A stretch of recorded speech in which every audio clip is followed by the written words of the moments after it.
Hello and welcome to the railway. We're doing Hornby Class 37s today. This is the Trying Railways catalogue from 1965. It's where the Class 37 first appears, although it wasn't available until the summer of that year, it says in the price list. So they've got a picture of it here, which is an artist's impression, and even in the artist's impression they've got the brush type 2 bogies on it, because you can clearly see the steps leading up to the cab, and of course they should be underneath the door, so it came out from the start with the wrong bogies. And this was perpetuated down the years. Here's the 1979 catalogue, somewhere in here. Yes, there it is. And by this time it's got the Class 47 bogies and the ring-filled motor, and it remained like that until they took over Lima in 2001 or something like that, was it? And then they were able to produce reasonable versions of it with, proper bogies and good detail. Not up to the standard of the Bachmann ones, but far better than what Hornby have had before.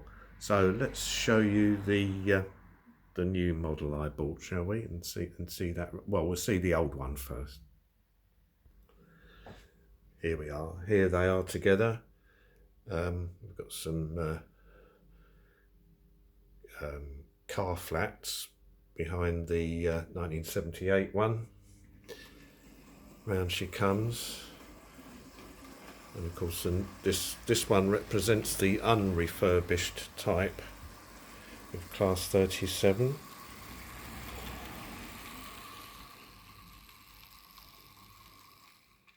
And it has the original roof details, and this bit here is the boiler, train heating boiler exhaust. These are the engine exhausts. And there's the fan. I mean, the details are all there, a little bit crude. And on the front, you've got the kind of skirts that the buffer sort of poked through, which were done away with in the 80s, early 80s, I think.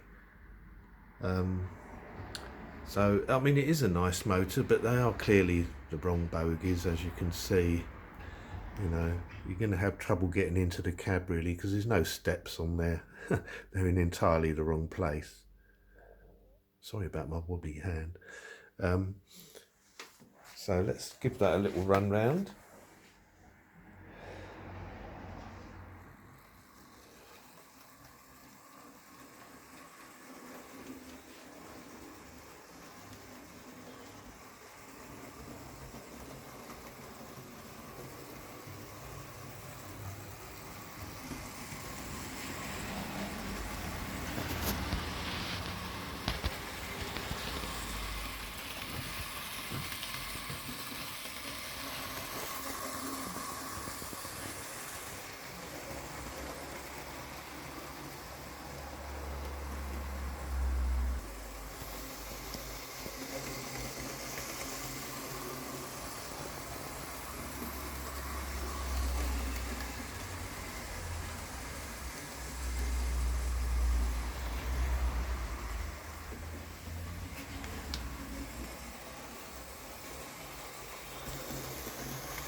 So let's have a look at the new one from Hornby, and they call it an enhanced detailed railroad model.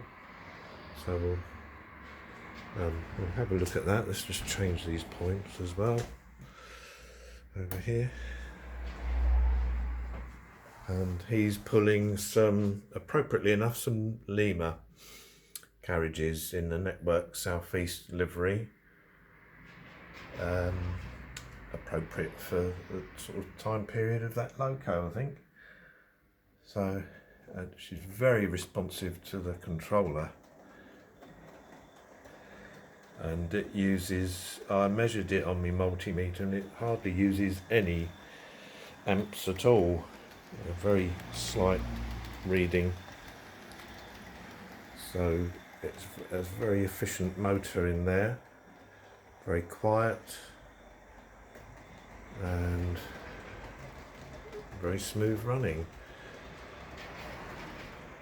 And I've only had this, it's probably only done about 15 minutes, so it's not a vehicle that you have to run in really. It's smooth from the straight out of the box.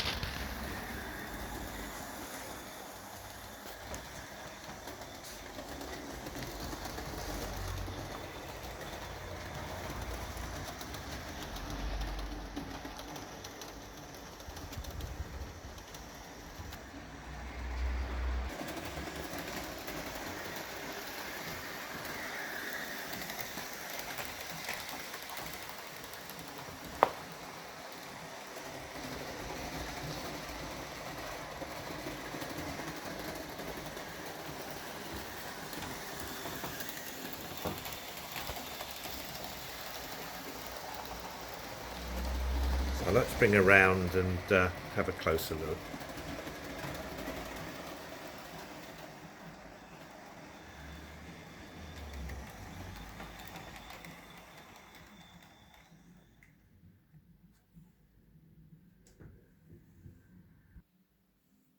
Okay, so here we are.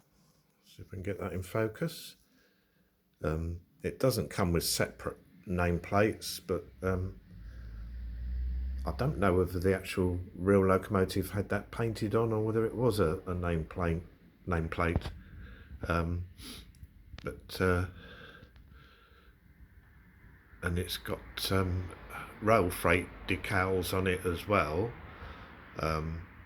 which is rather odd because they used to use the rail freight branding on grey locomotives, but maybe this was before they thought of that.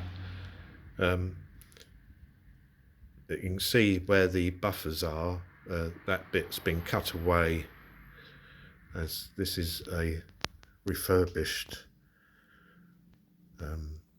class 37, and all in all it's quite a fine moulding.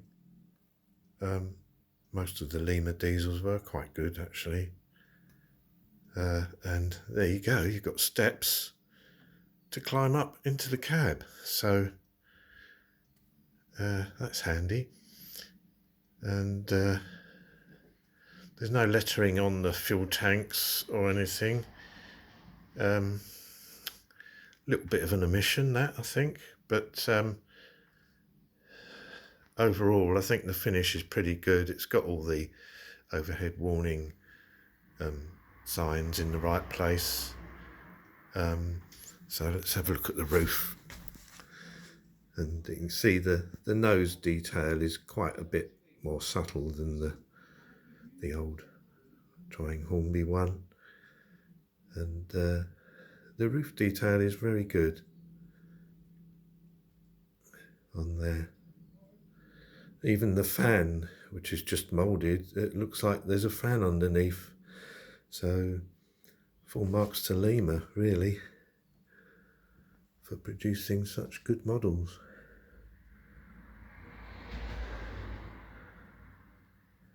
And yeah, you can see they've painted in the windscreen wipers there, so it's all good. It's a good model. As I said, I think I paid 87 for it from Hatton's. and you know, the way prices are going, I suppose that's quite reasonable. Although I would have preferred to pay probably about 70 for it, or you know, or 80 at the most, but I did fancy it a bit, this one, when I saw it, so hey ho. And the prices are not going down at the moment, everything's going up, so I thought I'd buy it while the going was good. Yeah, so on the other hand, today down my local antique shop, got another day off, so I'm up to me cheeky business down there. I've got a fish fan, old trying fish fan, for £4. There you go. That's all right, isn't it? £4 for a wagon. Bit of a chip out of the roof, actually. I didn't notice that.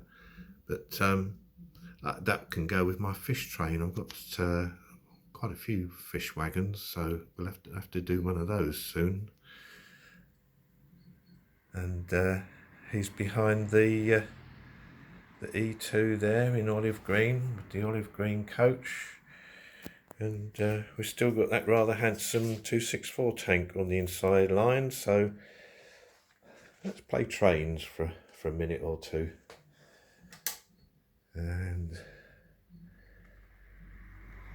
there goes that one.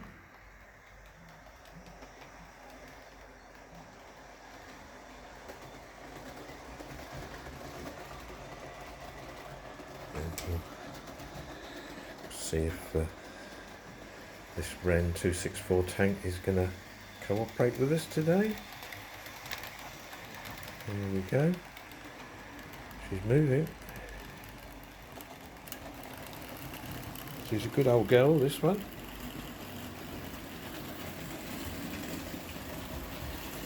Takes a couple of minutes to warm up.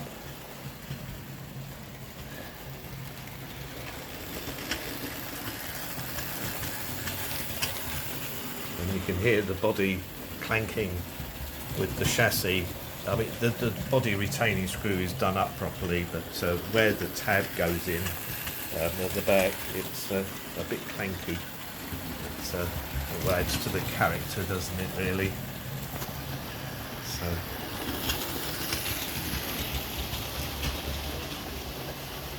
anyway, I hope you've enjoyed this little video about the 37s from Hornby, and I'll say ta-ta for now, and see you in the next one. Bye now.